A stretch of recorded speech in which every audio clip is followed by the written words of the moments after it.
Will be the This start of conference the, will now be recorded. so welcome to another virtual meeting of the Coastal Commission.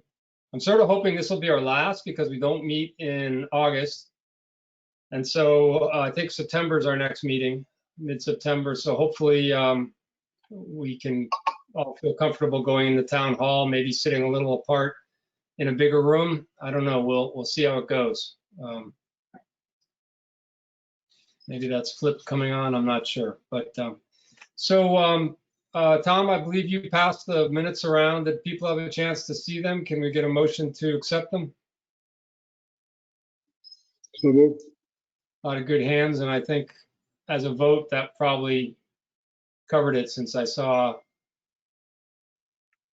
Sorry, I'm going to respond to something on Flip for just a second. He's got the wrong access code. Hold on. Make sure that he sends that he uses the link that the second link that Tom sent, not the first. Bill, I just resent to the whole group. I figured that was probably the problem. So I just resent to everybody. Yep. And I just said that to him in the text. All right, so let's hope he gets on. So like I was saying, I hope September we're meeting in person, but we'll see how it goes. There was an offer to do that this time around. We could have taken a big room and had sort of a socially distanced meeting. I don't think we have that much to talk about tonight, so I think this is just as good. But I hope in September we have a little more robust session all in person, but we'll see as it goes. So looks like Flip is on, working on his camera. How you doing, Rob? Hey, good. Hi, everybody. Hair's looking a little long there. Yeah, that's my COVID cut. Anyway, well, so I'll start off with the chairman's report. I've got several things. I hope you all got sort of a kick out of this, the integrated water quality study reports that I sent around. If you didn't see that, that's really got some very interesting graphs and charts. Hey, Flip, how you doing? Hey, guys. Sorry, I was having trouble getting in. I guess I had the old numbers. Yeah, which was my fault, by the way. I sent a version to Tom that was outdated. Anyways, that integrated water report's pretty interesting. That's a Clean Water Act requirement of the state of Connecticut, and they send it around every 2 years. And you know, some of it seems so across the board dour. I sometimes wonder about the criteria they use, and they're maybe sort of bureaucratic and not making enough distinctions. But I think that, you know, you get a lot of information reading it, and I think you'll all enjoy taking a look at that. So a couple of things to report on the public clam bed restocking. Freight gave a call last week and said this was sort of restart number 2. He said, we want to put the clams in. We'll do it this coming week. So I sent to him the relay forms that Connecticut Deep requires of him to do this this round, which will show him taking them off some beds that are clean and putting them in our exact areas in Scott Cove, and all that being tracked on GPS. And so he said he was going to deliver those forms this week. I asked everybody via email if anyone would like to go on the boat, and they were welcomed by Freight to join them to actually see the harvesting and the restocking. Everybody declined, and that includes myself, and that was a COVID-19 concern. So there's a number of ways we could have done it. We could have had him come back to the dock, show us the clams he was going to put down, have him come back to the dock again and show us the clams that were missing. I suggested to him he just sends us some photographs of the clams before they puts them down, and then you know, some ones in action. And I think that'll give us some good annual report photos also. So he was game to do that, and I think given the fact that they can't deliver a lot of their product to restaurants this season, and he initiated the the restocking, I think that's a good enough process for us. It's not as good as our usual process of accompanying him, but I think it'll do the trick this year. If anyone feels different, they still can have a boat ride.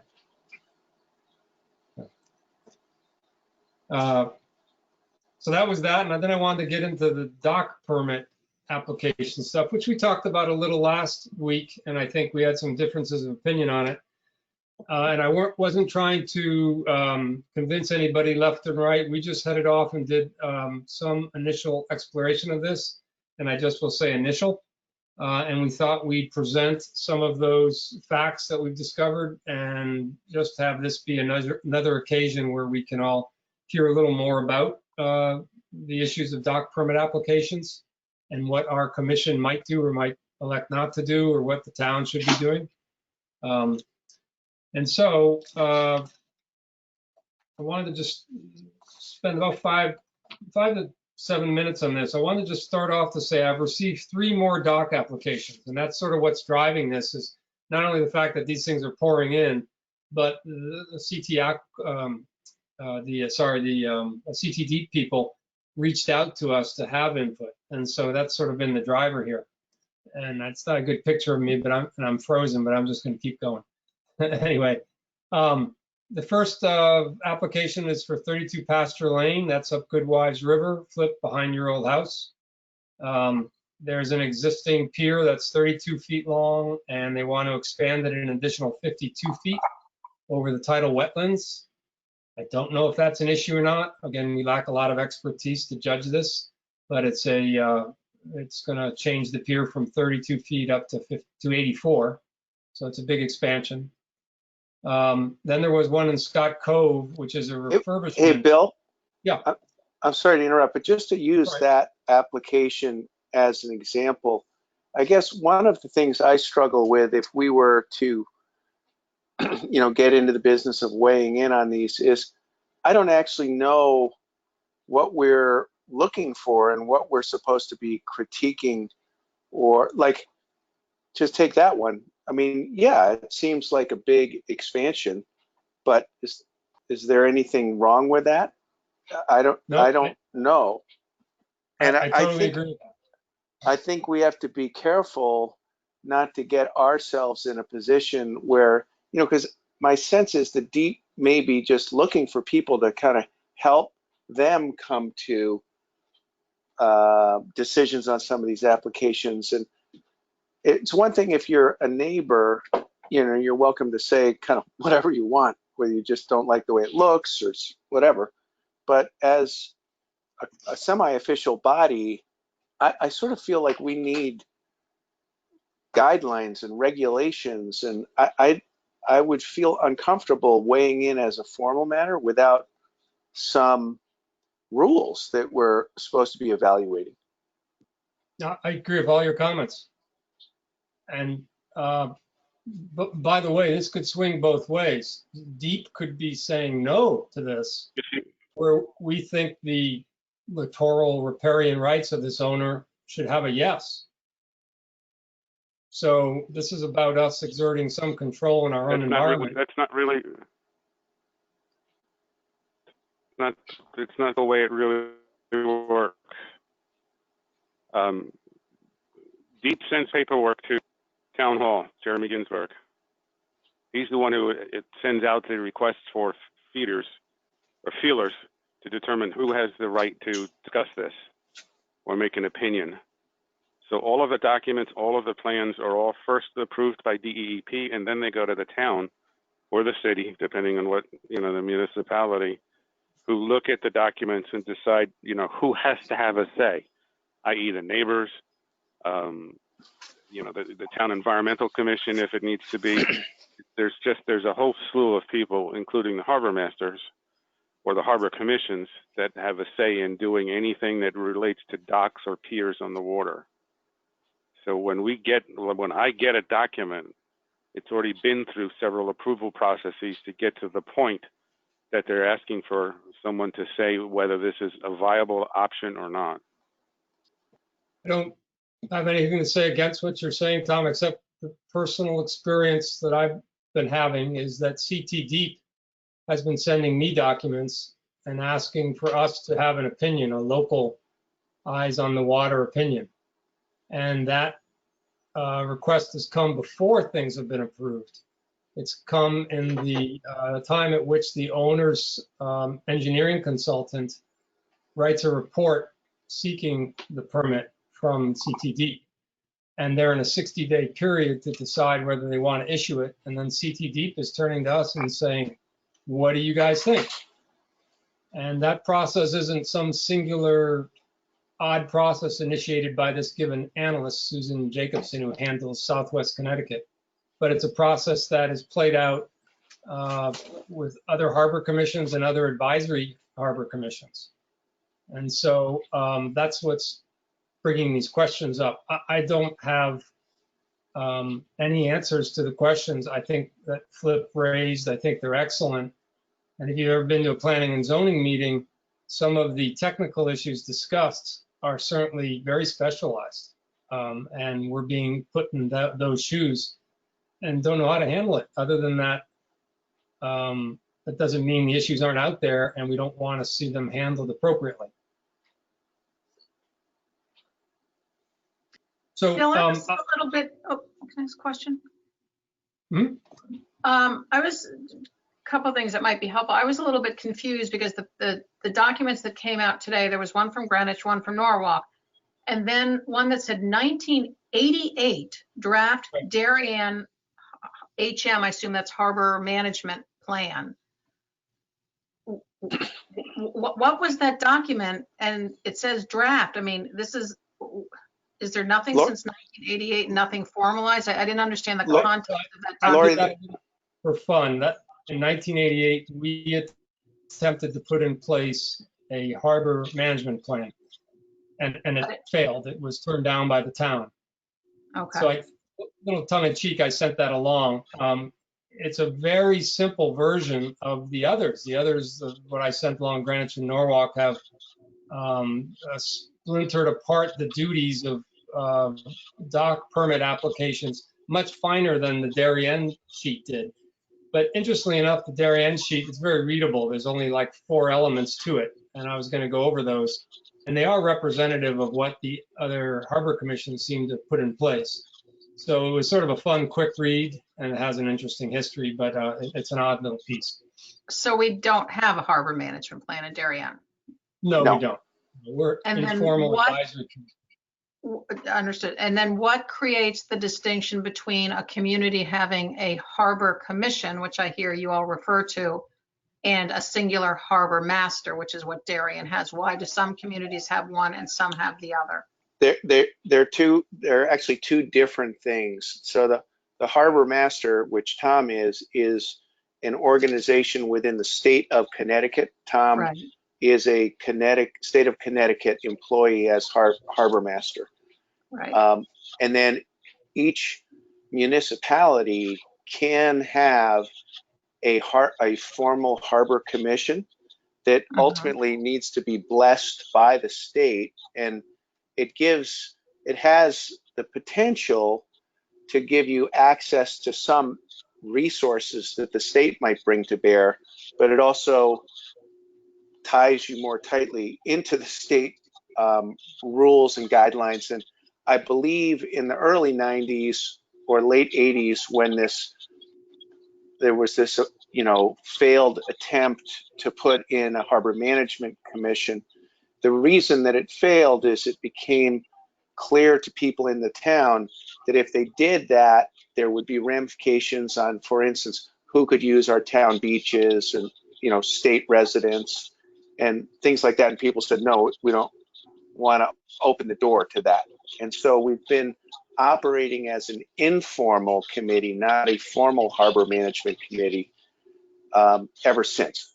And I think that that's still the state of play that people would prefer.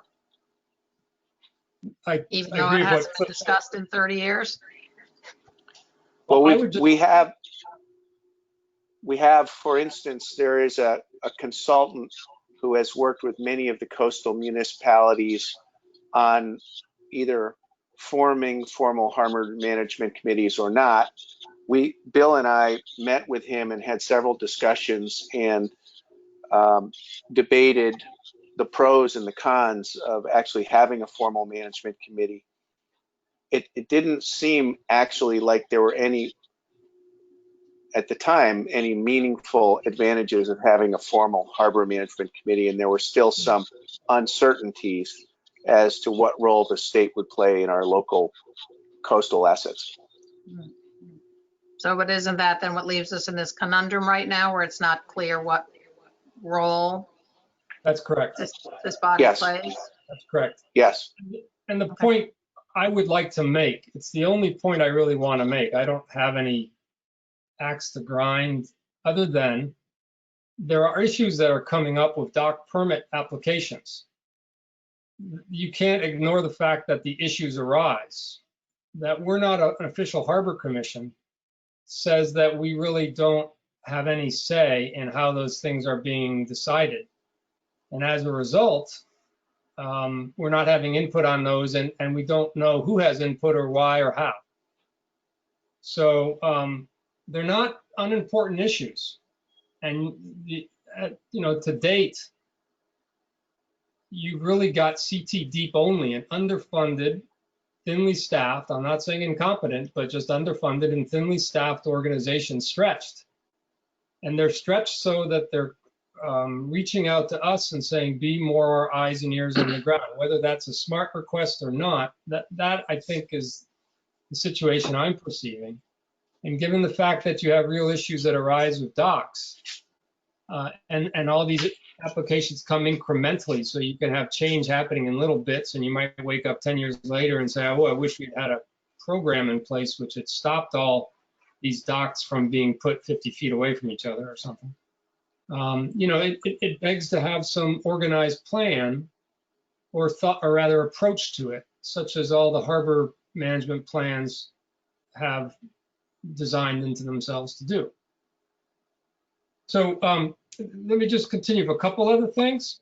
All these points are good. I just want to say this. So there's a build remodify dock at Arrowwood Way in Scott Cove, a 71-foot pier. That's a rebuild.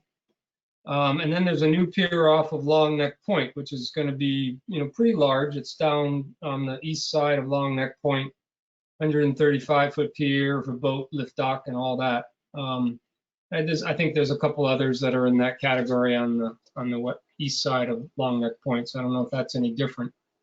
But if you read or scan through the plan excerpts that I've sent out, if you look at the odd one of Darien, just on that first page, it puts up 4 categories of concern. And one is navigation, that's point A, and this is what Tom Bell is rightly saying he looks at, and that's great. And we all can have incremental views in that ourselves because we're all down by the water. Although Tom will certainly value your input on that, as does the state, right? The second area of concern is about the quantity of docks, and this is interesting. So in all the plans that we've read, and that's only like 4 or 5 or 6, but and included in this one in Darien, there's the concept that they don't want a lot of docks. So here's the wording. It says construction of private piers and docking facility by groups of homeowners or neighborhood associations for group use should be encouraged as a preferred alternative to the construction of single piers and docking facilities for use by individual homeowners. That's the document from 1988, correct? Yeah, but that's also echoed in current documents that are in the management plans left and right of us, Greenwich, Stamford, and Norwalk. So what does that say? It doesn't mean any given dock shouldn't go in, but it's sort of saying, maybe we want to consider if there's a cluster of 5 houses together that they get a single dock rather than everybody has a separate dock 25 feet apart. That might make the coastline. But Bill, that's not a practical scenario, right? There's no places left on Darien coastline where you're going to get 5 or 4 or 3 or even 2 homeowners to cluster together and build a single. Came up in the Beach Road case that we looked at last time. That's one of the reasons why CT Deep is having that plan be redrawn by the coastal engineer. They've asked him to explain how you're not bunched up against other landowners and how it might be better accommodated. I don't know the Yeah, answer, but that's that's a different point, which is that's sort of a blocking of navigation, or blocking somebody else's right to have a dock. But I'm just saying, communal docks, I think, are not. I mean, that was 30 years ago that document was in place. There have been a ton of docks put in since then, and for individual homeowners, Well, I I'm just don't. pointing out that it exists in the current documents of our neighbors. Yeah, but they go I'm to not trying to make Stanford, policy here, Flip. I'm just bringing up the concern. No, but I think we really need to talk about policy, because I just don't see. I'm struggling with how the town delegates to an advisory commission the authority to weigh in on anything when there's no clear regulations. We don't know if those are the active guidelines or not active guidelines, and it's almost like you have to push it through back into P&Z's hands, and maybe P&Z wants to use our informal input, but I just don't see how we can do it. No, Flip, I think you actually might, what you just said, maybe that's the exact correct answer. But so if P&Z's, if we're not doing this because we're not qualified perhaps, or for a host of reasons we shouldn't be doing it, is P&Z doing it? Or for example, is Tom Bell doing all elements of the task that we would want to be done that's incorporated in other harbor management plans? So the question is, what are the issues and who's handling them? And do we think that we could have some input on that? And I actually think just what you suggested makes a lot of sense, that P&Z perhaps is looking into this and taking a more active role, with perhaps us having input onto their monthly meetings where these come up. I don't know, though. What I'm trying to point out is just that there are real issues and they are being resolved. And I don't know how they're being resolved. I don't know who's taking the viewpoint that maybe we all would have on how our coastal waters should be protected. I don't know who's taking that into account. When Jeremy Ginsburg walks up to the coast, is he thinking, oh, I need to call Tom Bell on this? Tom's going to have a view on whether or not the boats can get in and out of this little inlet in Holly Pond. And I don't think it's being handled. So the point to bring this up is to see what the issues are and who's handling them, not yet to suggest a solution that we take them on ourselves. I agree with all your concerns. Flip, for the record. Flip, as Bill's predecessor as chairman, did you ever advise the selectmen on various matters? In other words, the title of our commission is the Selectmen's Advisory Commission on Harbor Water. So if we have a problem that we've got, as you state, there are no rules at this point that we can guide us. However, we are the selectmen's advisor. If we've got a problem, we bring it up to the selectmen, and it perhaps offering a recommendation to them to make their life easier because they've got so many different problems to deal with. But we were created as an arm of the Board of Selectmen to provide advice. So, Flip, during the time that you served as chairman, did you ever give the selectmen advice? Well, not on this topic, not on docks. I mean, there was a budget. We went after some money from them. Well, yeah, I mean, there was, Tom, you'll remember, there was at least one dock that people were concerned about it sticking so far out into Goodwise River that it would hinder navigation. And Tom, you ended up addressing that issue with the state, but it didn't rise to the level, I don't think, of a Board of Selectmen discussion. No, I was not limiting that just to docks issues, but other waterfront areas, with reference to the testing, the budget we got for a small budget we got for testing, and various other topics. we're accustomed to give the selectmen advice. So perhaps this is the way this could be sorted out. I checked with 3 other communities in preparation. Eric Knott down in Stanford, and Fred Brisbois up in Guilford, and Greg Scully over in Norwalk. And I found as a result of those 3 phone calls, there's 3 different ways of doing it. Each community has their own way of dealing with applications. We don't have to go into that right now, but some of those are, Frank, some of those also are state harbor commissions. So they have much more influence over what happens than just, you know, the town influence. Exactly, and the DEP does not have a consistent record of who they send them, who they send the applications to. But what is consistent in the 3 communities is that a harbor commission reviews and comments on the application, bringing the different people together who planning and zoning, as well as shoreline conservation. Each community handles it differently once it gets to the commission. In any case, I return to the issue of the name of our organization. It's the Advisory Commission on Coastal Waters. I think it's assumed we can provide advice. Yeah, I'm actually looking at the town charter right now, and it has on section 18 advisory commissions. It specifically says the mission of these commissions shall be advisory in nature and will not entail any functional or operational responsibilities for the town. That's what it says. Yeah, I mean, so that, and I don't see, even if we were inclined to do this, I don't see how we do it without any regulation in place, because is a bigger dock a problem? I don't know. Is a boat lift a problem? I don't know.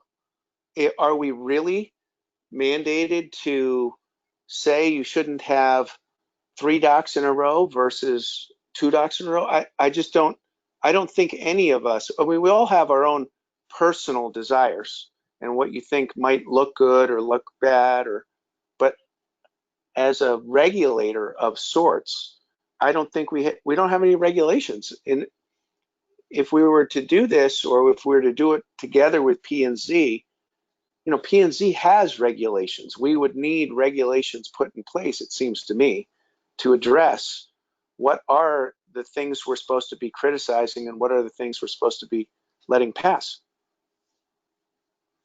I think all that's a correct statement. I think those are unanswered questions.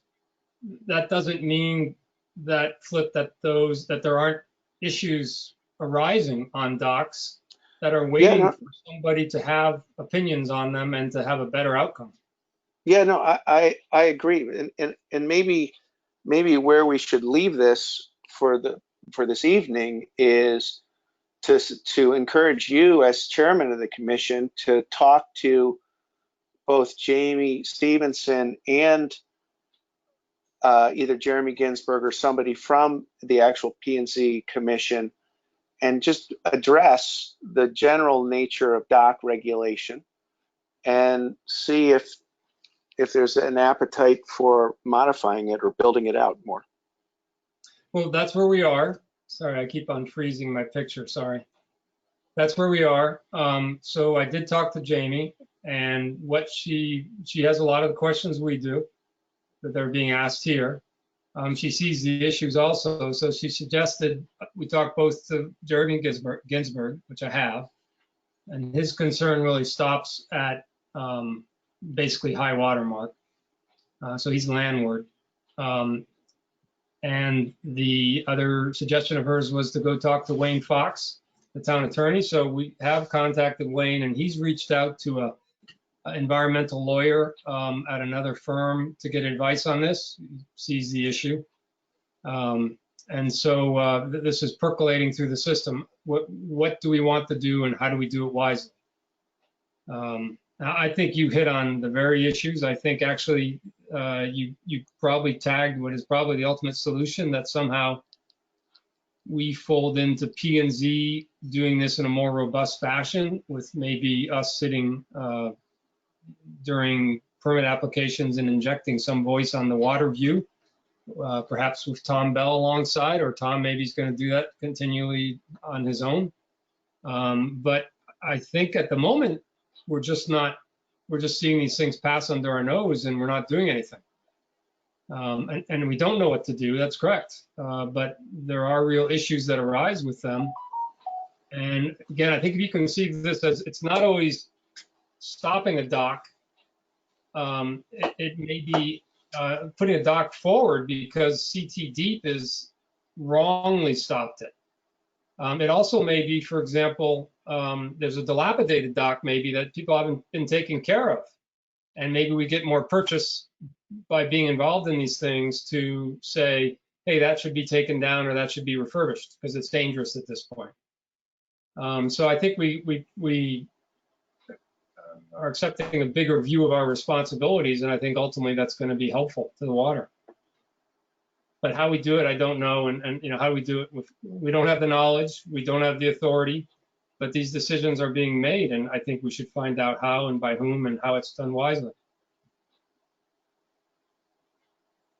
So, you know, this wasn't meant to change anybody's mind. I think all the discussion points are excellent, and what we're going to just keep doing is having more discussion or discovery on this with Jamie Stevenson and with Wayne Fox and with Jeremy Ginsburg, and with some of this good work that Frank has done, outreaching to some of the neighboring commissions and figuring out what they're doing on the ground, and us looking at some of their documentation.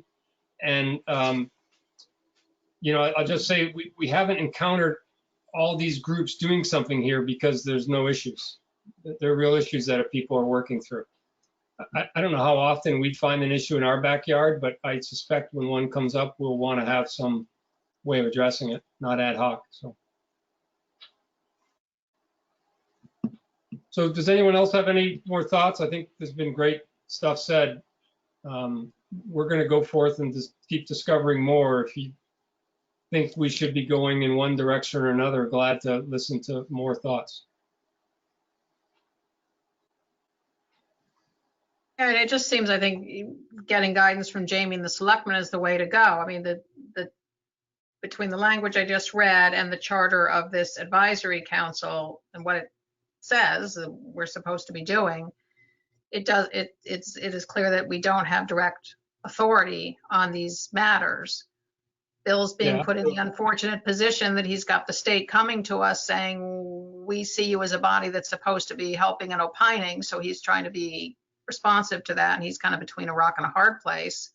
And I think that's what has to go back to the selectmen and saying, you know, there seems to be a gap here, or it appears there may be a gap, and we need guidance on how to close that gap if that's what the selectmen feel is a priority. But beyond that, Bill, I almost think you have to go back to the state and say, our group's got no authority to do anything. Well, Agree. And the state is already, they've already gotten that thought from us, and they say we just want eyes and ears on the ground. It's interesting, they want that, but they don't know what to do if our opinion is strong and dissenting. I've asked that in particular. So they're even in sort of a gray zone, all because it's not spelled out as a specific harbor management plan.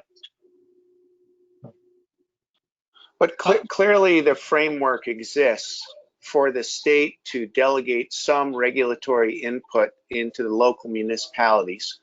And so, I mean, because there are harbor management commissions, formal harbor management commissions that are weighing in and may have regulations. And so it does seem like the framework, if we could get P&Z to, you know, adopt some more specific regulations as they relate to docks, and we can help them monitor compliance or, you know, all that sort of stuff.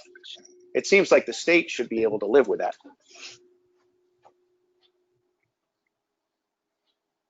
I sort of like that avenue a lot, but yeah. I'll just point out on the reading of our charter, there's also a clause in there which says, or projects given by the Board of Selectmen to the Commission from time to time. And by the way, everything that sort of doesn't fit it's a project, and we go up and we talk to Jamie Stevenson about it. I mean, we're doing the unified water study. I mean, that doesn't belong in anything. That's unusual. And so on each stage of these things, we've gotten clearance both from the attorneys, from Kate Bush, as well as from Jamie Stevenson to go forward. So I just have three other fairly short things. A quick note on the Long Island Sound Study budget, which is the EPA, Connecticut, and New York State body which does environmental conservation projects.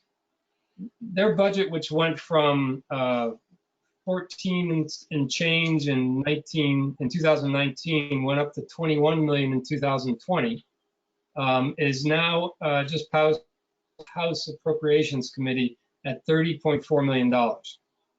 It's in a larger bill, which is interior and environmental expenditures.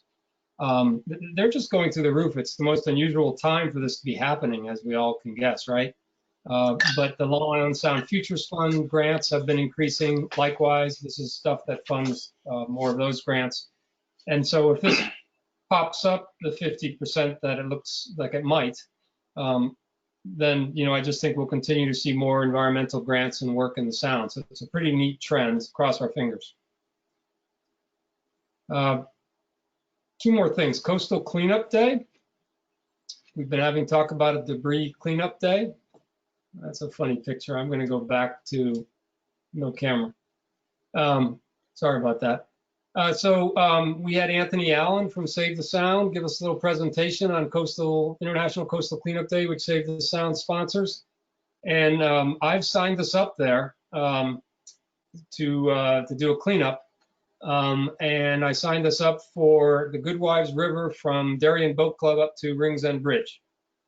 And we've got one hand stuck up in the air so far, David Kahn. So I made David, whether he likes it or not, a co-captain, which means he gets a free t-shirt. But we really would like to have some other bodies. The thought is to not make this a group activity, most likely because it's COVID and we're all trying to keep apart. But that we would take a look at the river and assign quadrants. Let's say if there's just 4 of us that do this, there's 2 on the east side, 2 on the west side, and we do the best we can over a 2 or 3 hour period in the morning. We meet back in the parking lot of Pear Tree Point, look at the garbage we've collected, take some pictures, do some categorization, and we get blended into the Save the Sound All Connecticut Cleanup Day. There may not be a lot of us to do it this season because of COVID or whatever, because it's just coming up. But the thought is this comes up and we do this as a regular event every year. What has happened in the past is there's some local citizen groups that have stepped up and done this. There's a lot of disparate efforts, but in terms of the Save the Sound Coastal Cleanup Day, there was a Mother's Daughters group that used to do both, that has done both Weed Beach and Pear Tree Point Beach. And I saw them doing it one day. They did a great job. They're not going to do it this year. So if we actually want to take the beaches on also, we could. That's an open question. But it's a neat effort. And I think, if we keep it, just get this one section down, maybe we rotate it to different embayments every year. Maybe we keep on expanding it because more of us join. But it's just meant to be 2 or 3 hours of volunteer effort every year. And it draws some, how effective it is and ultimately, long-term debris catch up in Darien, who knows, but it brings some attention to the waters and the issue of litter. Hey, Bill, what's your thought on sort of the logistics of this? Is this done by kayaks at high tide from the water? Is it done with people walking on the shore? How are you thinking that it would be run? Well, my early impression of this flip was that it would all be like kayak activity. And I think a couple of months ago, you sort of poked a hole in that romantic idea of stating, and I think quite correctly, that most of the cleanup really is at the high water mark and you have to be on land. Yep. So I think I agree with that, although some of it might be a mix.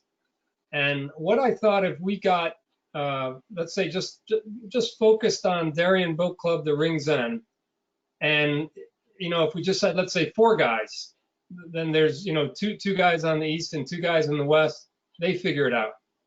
They may have to call up some landowners to get access to property. They may have to have a kayak. I don't have it figured out. I think I could figure out my quadrant within a half hour of thinking about it. But I don't have a bigger answer than that.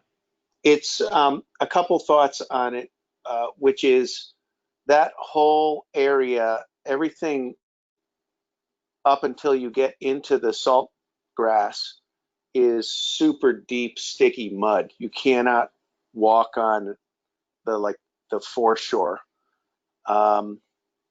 You really need to come in overland to get to the garbage. But the Darien Land Trust has a number of properties, some on that section of Goodwise River, some on Holly Pond, that we would love to have people come walk along the shore and pick up garbage. There's tons of garbage. And then for my old house, I'm sure that I could get the new owner of that to give you access to walk along the entire northern shore of that property. That's super. Why don't we, I'm going to reach out to everybody individually. This would be on October 3. That's the initial date. Why don't we see how many bodies we can round up and then see what we might do. The thought of the Goodwise River was a fairly focused piece of water that we all could assess pretty easily. But glad to have more chat with you, Flip, on land trust properties. That's neat. Okay. So the concept here again is 2 or 3 hours of people's time maximum on a Saturday, October 3, and dump the stuff in the parking lot, take some pictures, call it a day. And we could do it individually. We could, social distance in a group photo at the beach or not, but a beachhead of trying to get the commission to do this every year and be one of the things we do, and hopefully attract more people to do it. Very last item, we mentioned, Flip, I think you did, you mentioned the oyster cages hanging off of near Japan Point. Yep. So I talked to, unless Tom, you talked to Eric, did you talk to Eric Knott by any chance? Because I ended up chatting with him. So I talked to Eric Knott, and he's going to have a talk with Steve Schaefer, who is one of the heads of Stellamar Oysters, who runs that, to make sure the buoys are scrubbed up. He said maybe they've just gotten, a lot of growth on them and you can't see them. He said, though, he knows for a fact it's marked the way CT Deep requires. He inquired about that when it was first put down. So he assured me it's CT Deep compliant. And he assured me you're not going to get to have another buoyage system on it. That's the system that's used, and they've got the right thing. So that took care of, I hope, one aspect of it, that it's marked right, and hopefully if it's dirty, he'll clean it up. And the second thing is, I reached out to Stellamar Oysters and said, hey, why don't you guys notify US Coast Guard charting, I don't know if that's NOAA or whatever, and get this thing put on the charts. Everywhere else I've been in around Cape Cod where there's oyster cages hung, it shows that there's oysters in the water. It says that, and it says yellow marker at each quadrant, and there's nothing here. So I think that would be incremental alerting of people to it. So yep. I think Stellamar is best to do that because it will obviously know the lat longs. There may be some other questions asked by the Coast Guard, so I'm going to keep after Steve Schaefer to ask him to do that. If he doesn't do it, I think ultimately citizens can call and have things put on the chart also. So I think that's a good idea. So that was all the input I had on that. And if anyone through the rest of the summer sees different things or hears different things, please let us know. Sounds good. So that was all I had. I think we just could end unless people have other business with Tom. If you have a harbor master's report, and then maybe if we had some updates on what people are seeing on the water and at the clubs.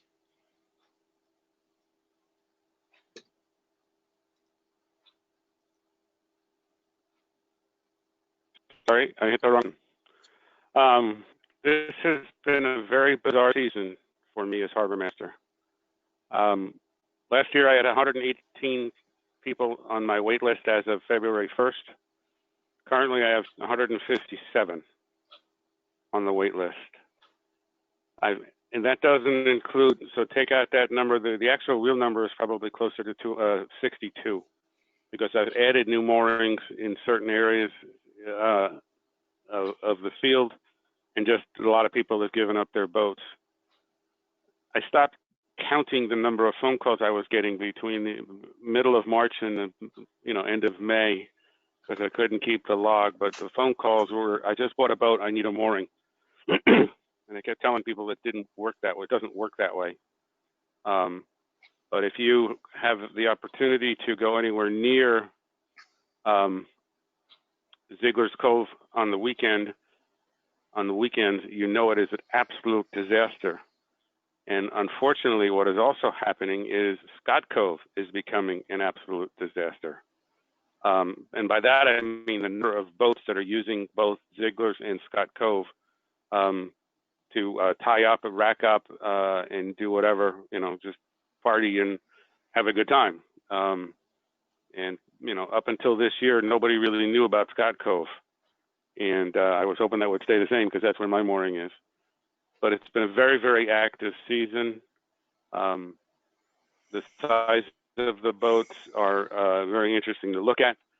The one that strikes me the most is, I thought having 3 350 engines on a powerboat was interesting, until I saw somebody who came out with 4 450s into Scott Cove, which just mind-boggling, the amount of power that they had on that vessel. And it was big. It was probably 42 foot or something like that.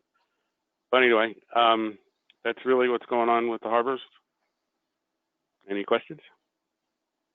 No, I was just say we went over to Ziegler's on Thursday night, July 2nd. We got there at about a little before 8 because we were leaving for the vineyard like at 5 the next morning, and we wanted to just take off from there. And we were all tucked in at about 10 p.m. and it was nice and peaceful. And all of a sudden I heard a ruckus, and this boat came zooming in, picked up the mooring right next to us. Probably 20 kids on it, partying, loud music. It was just unbelievable.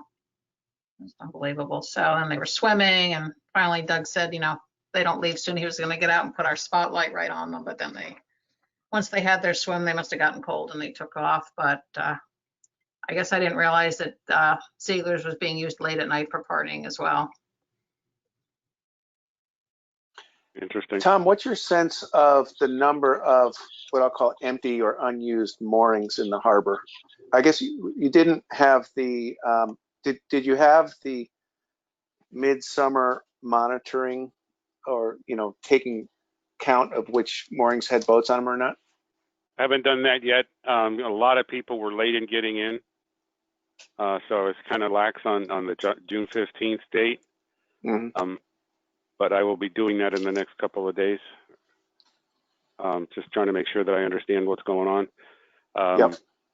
And, again, those are some of the moorings that I've replaced, and a couple of people got upset. It's like, okay, June 15th is when you're supposed to be there.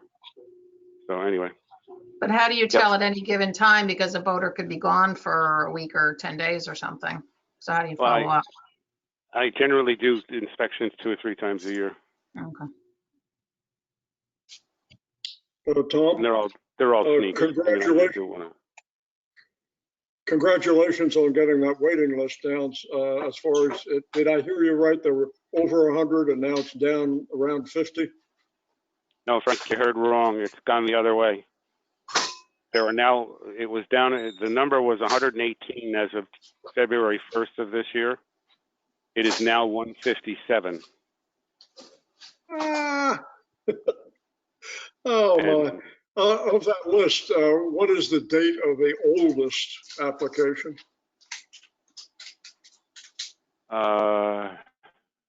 Give me one second. I am sitting at my desk, and it'll take me 1 second to pull it up. This is the oldest. Again, this is since I've taken over as harbor master. And the Zoom is freezing my screen, but almost there.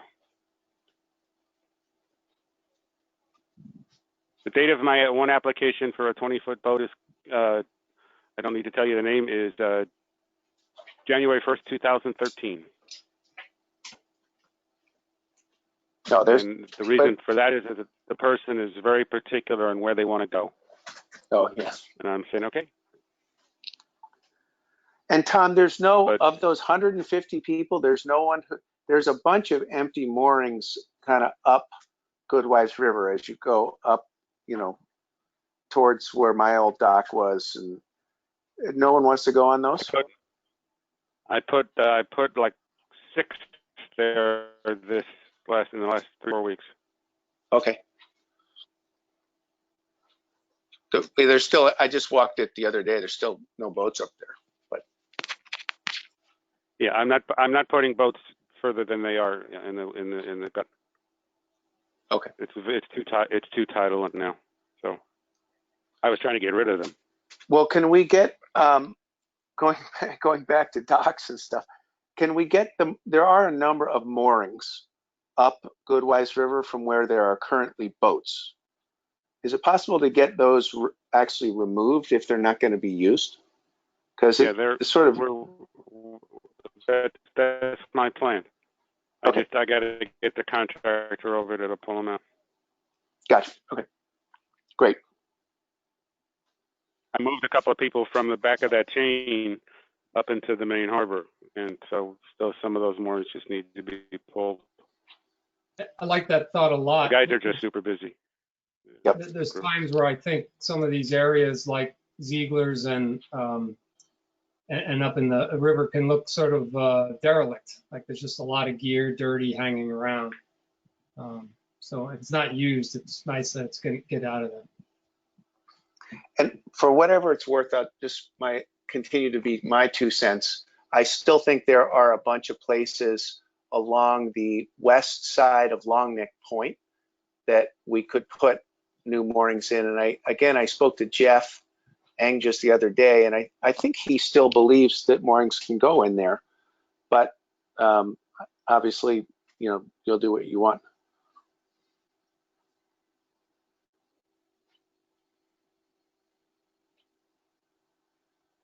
How are the clubs working? Tom Lochtefeld? I'm sorry, Tom, if you're all set, I was going to switch to hearing how the boat club and your own yacht club are doing. Done. Great, thanks. Tom Lochtefeld, how's the boat club working? Yeah, since our last meeting, the boat club put out their tables, their, you know, socially distanced situation. They're pretty far spread out, and so far I think it's working pretty well. They have a cleaning regimen, I believe 3 times a day, but they also provide the wet wipes for people to, you know, wipe down their own tables. You know, we're still recommending masks. Some people wearing them, some aren't. You know, like anywhere, I guess.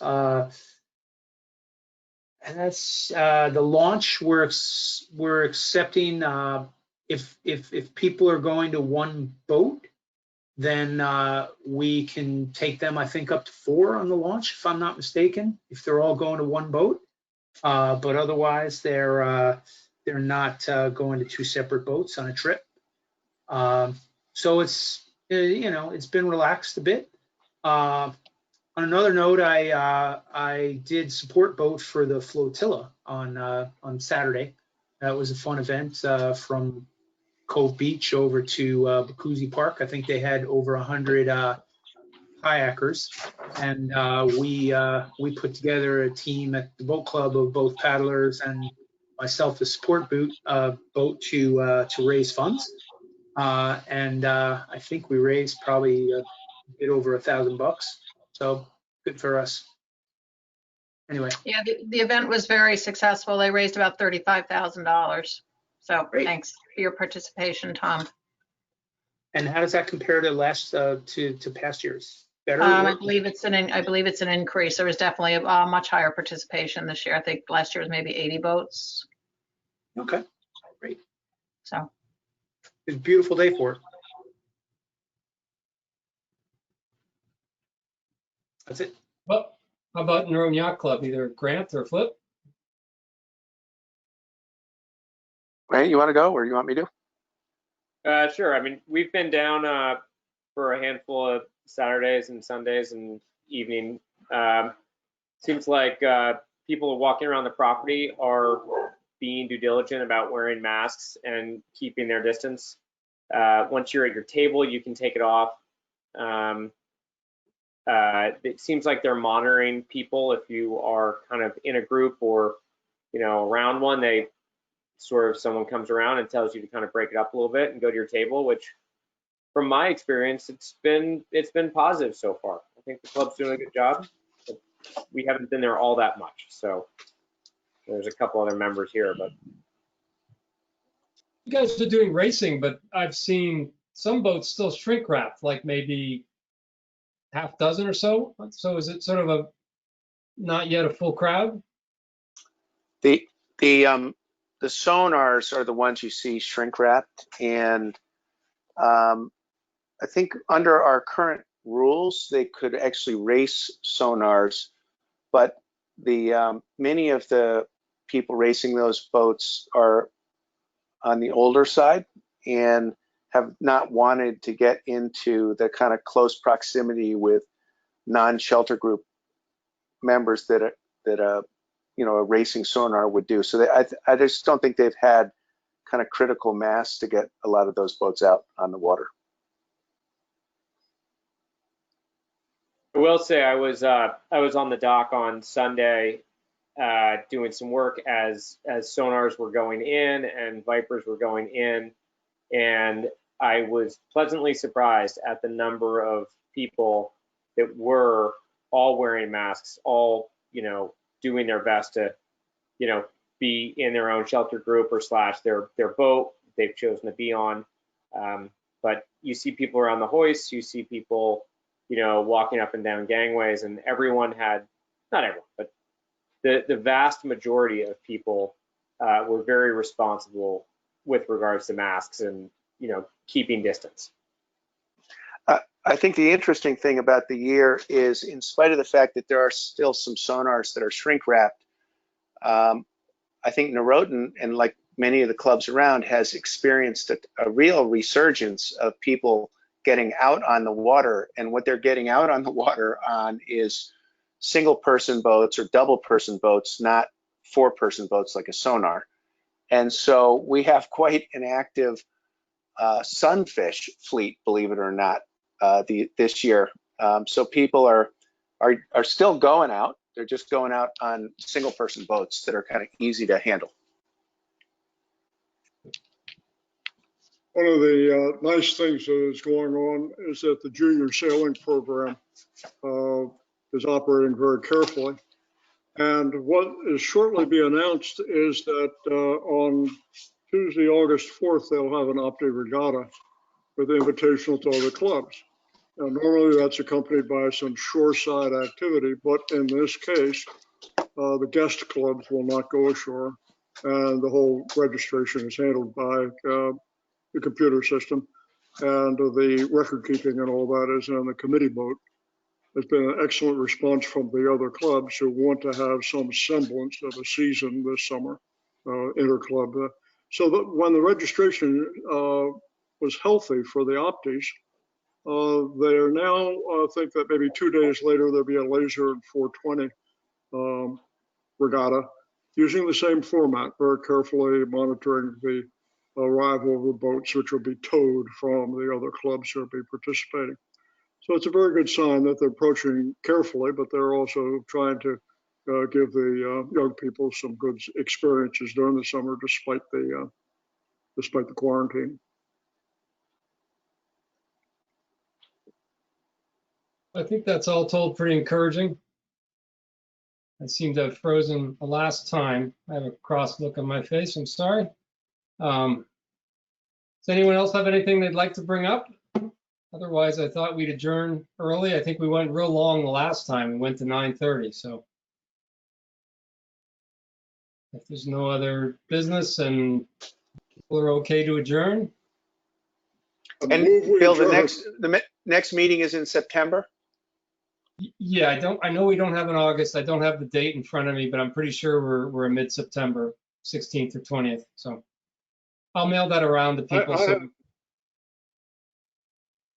Frank, oh, you're looking it up? I have the September 21st. All right, that sounds right. So put that on your calendar, and between now and then, I hope you guys have a good end of summer. Yeah, same to you. Same to everybody. Thanks. Safe Right, voting, see you. everyone. Be safe. Yeah. Thanks. Thank you all.